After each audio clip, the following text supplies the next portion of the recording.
Hello guys ମୁଁ ହଉଛି ଜ୍ୟୋତି ମୁଁ ଆପଣମାନଙ୍କୁ ସ୍ୱାଗତ କରୁଛି ମୋର ଏଇ YouTube channel creator Jyoti Ranjan.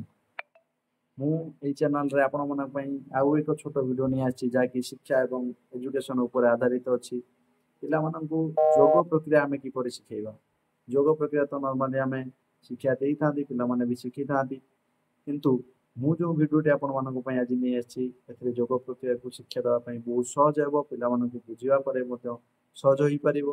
ତେଣୁ ଭିଡ଼ିଓକୁ ଆଦୌ ସ୍କିପ୍ ନ କରି ଶେଷ ପର୍ଯ୍ୟନ୍ତ ଦେଖିବେ ଆଉ ଯଦି ଭିଡ଼ିଓଟି ଭଲ ଲାଗେ ତାହେଲେ ସବୁଥର ପରେ ଲାଇକ୍ ସେୟାର ଏବଂ କମେଣ୍ଟ କରିଦେବେ ସବସ୍କ୍ରାଇବ୍ କରି ବେଲ୍ ଆଇକନ୍ଟିକୁ ଦବାଇଦେବେ ଯାହାଫଳରେ ଆପଣମାନଙ୍କ ନିକଟରେ ମୋର ଏମିତି ଛୋଟ ଛୋଟ ଶିକ୍ଷଣୀୟ ଭିଡ଼ିଓ ଖୁବ୍ ସହଜରେ ପହଞ୍ଚାଇ ପାରିବି।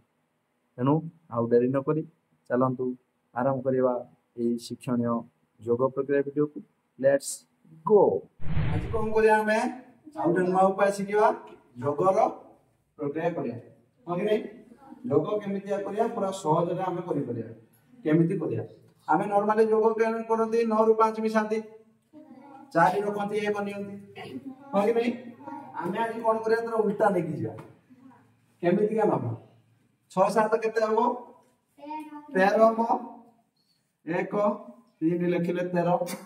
ହଁ କି ନାହିଁ ସେମିତି 7 5 12 3 ତଳକୁ 1 ରହିବ 2 ରହିଲା। ହଁ କି ନାହିଁ 8 3 କେତେ 11 2 ତଳକୁ 1 1 9 5 1 ତଳକୁ ରହିଲା 1 4 ହେଲା।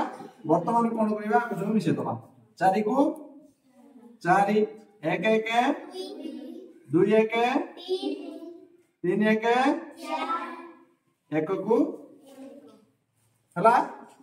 ଏବେ ବୁଝିଲା ठीक है कि भूल है ठीक है तो एबे जोगर आ गोटे प्रक्रिया शिखि पाइलो एटा सहज लागुची कि नहीं